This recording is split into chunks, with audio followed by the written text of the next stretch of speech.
I smoothed down my simple black dress as I approached the gleaming entrance of the Monarch, Manhattan's most exclusive residential building. Through the glass doors, I could see my family gathering in the marble lobby for my sister Rebecca's engagement party. The security guard, Marcus according to his nameplate, stepped forward as I reached for the door. "Service entrance around back, please." Of course. My sister had obviously instructed security about her embarrassing younger sibling who worked in property management. "Can't have the help using the main entrance." "I'm actually a guest," I said quietly. "Catherine Parker? For the engagement party." Marcus checked his tablet. "Yes, Miss Parker. Service entrance only as requested by the host." As requested by my own family. I bit back a smile thinking of the meeting scheduled for an hour from now. "All right. Around back then." He pointed to the side alley. I nodded, turning away from the pristine lobby where I could see Rebecca holding court in her designer dress, our parents beaming beside her.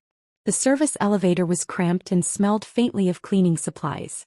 As it creaked upward toward the penthouse level, I thought about the building inspection report sitting in my office. The Monarch needed major renovations, repairs that the current owners had been putting off for years.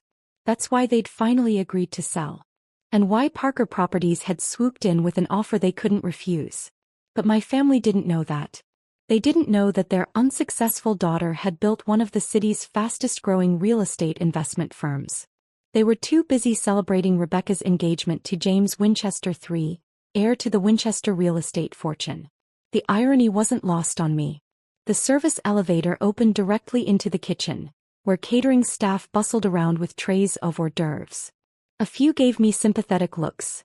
They'd clearly been warned about the black sheep of the Parker family. I slipped through the kitchen doors into the main party space.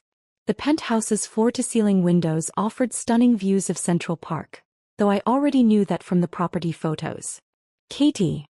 My mother's voice carried across the room, though she didn't move to greet me. "You came through the kitchen? Really? Hello, Mother." I kissed her cheek. "Security's instructions." She at least had the grace to look slightly embarrassed.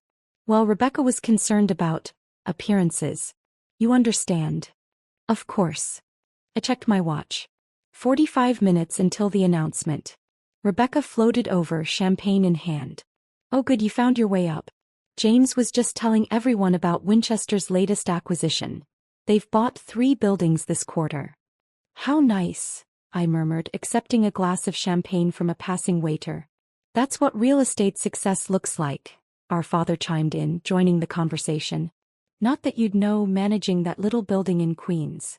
If they only knew that little building had been my first test property, the starting point of an empire now worth billions. But they'd never bothered to ask." "Speaking of real estate," Rebecca continued, "James says the Monarch just sold. Some mysterious buyer swooped in.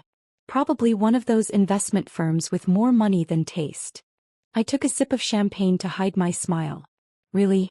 How interesting." "Darling," Rebecca called out, waving to James Winchester III as he approached.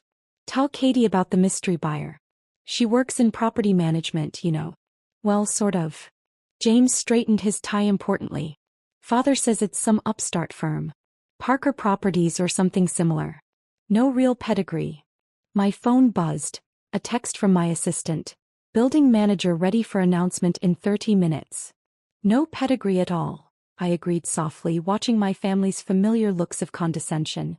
The party continued around me, a swirl of wealthy guests congratulating the perfect couple, while I stood quietly by the windows, watching the sun set over Central Park. My park view, though they didn't know it yet.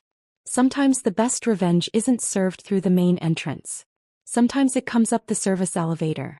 The engagement party was in full swing when the building manager, Mr. Thompson, stepped into the penthouse. I watched him scan the room, his eyes finding me by the windows. He gave a slight nod, right on schedule. "Attention everyone," he called out, tapping a spoon against his glass. "If I could have a moment of your time." The crowd quieted. Rebecca frowned. This wasn't part of her carefully planned evening. "As many of you know, the Monarch has recently been acquired," Mr. Thompson continued. "I'd like to take this opportunity to introduce our new owner, who happens to be here tonight." My mother leaned toward Rebecca. James, darling, is this your father's doing? James shook his head, looking confused. No, father's bid was rejected weeks ago. Please join me in welcoming Ms. Catherine Parker of Parker Properties. Mr. Thompson gestured in my direction. The new owner of the Monarch. The silence that followed was absolute. Rebecca's champagne glass slipped from her fingers, shattering on the marble floor.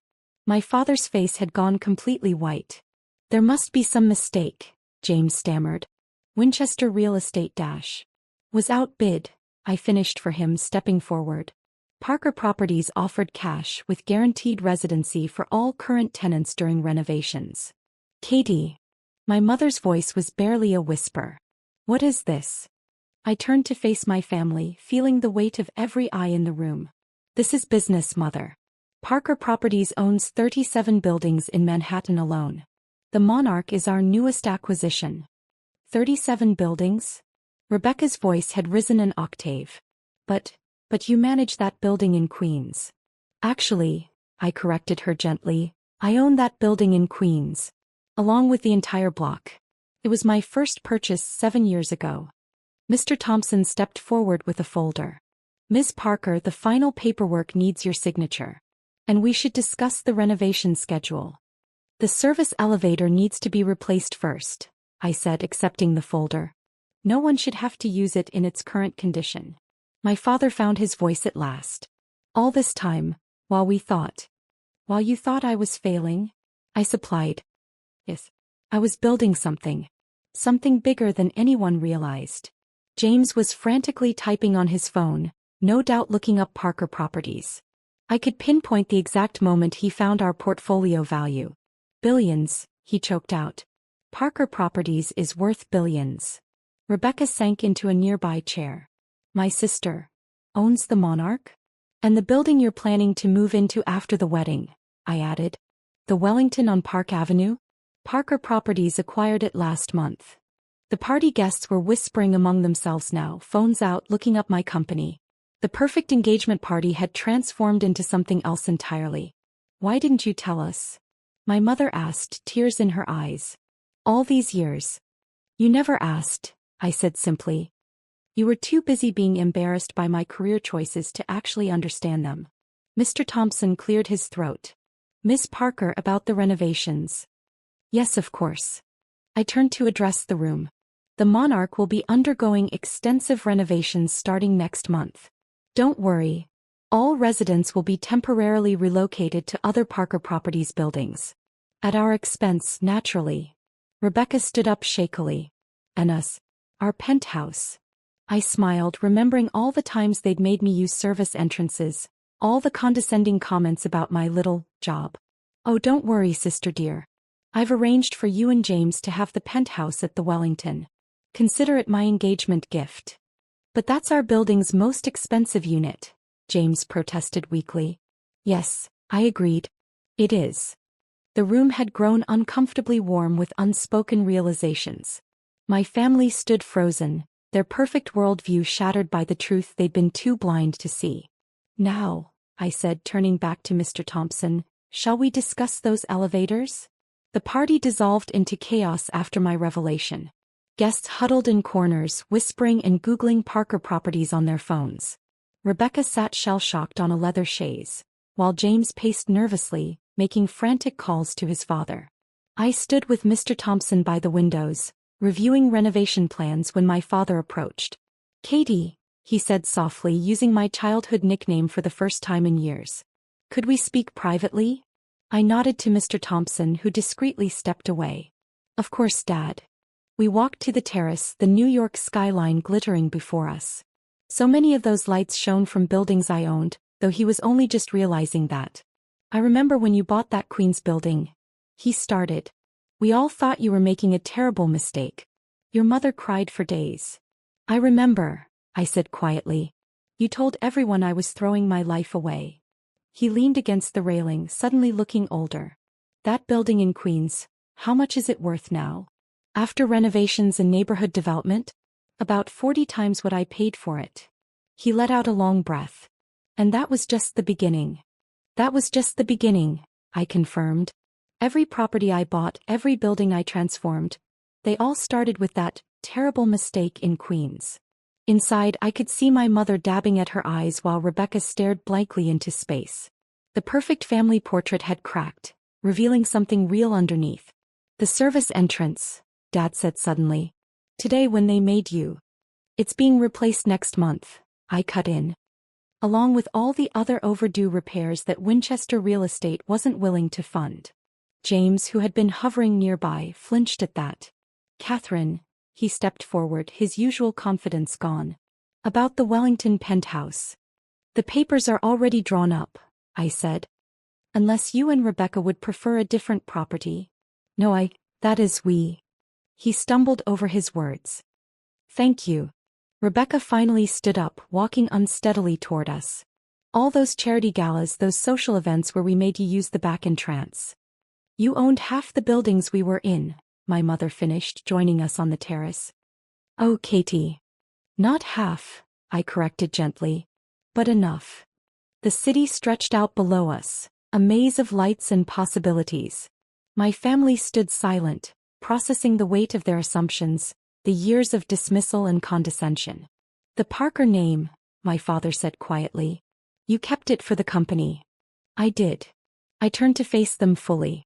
Because despite everything, I am a Parker. I just redefined what that means. Rebecca stepped forward, tears streaming down her face. I've been horrible to you. All these years looking down on you when you were building something, I finished for her. Something lasting. And now you own the building where I'm having my engagement party, she laughed weakly. God, the irony. I own a lot of buildings, Beck. But that's not what matters. I took her hand. What matters is what we do with the opportunities we're given. My mother touched my arm hesitantly. The renovation plans. Would you show them to us? Help us understand what you've built. I smiled, remembering all the family dinners where they'd ignored my attempts to talk about work. I'd like that. Mr. Thompson appeared at the terrace door. Miss Parker? The contractors are here for the final walkthrough. Send them up, I nodded. And Marcus from security too. I'd like to discuss the entrance policies. My family had the grace to look embarrassed at that. Katie, my father said, about the service entrance. Is being replaced, I finished. Along with a lot of other things that need to change. As my contractors filed in through the main entrance. Not the service elevator. I watched my family's faces. The shock was fading, replaced by something that looked like respect. Would you like to join the walkthrough? Asked them. See what Parker Properties is really about.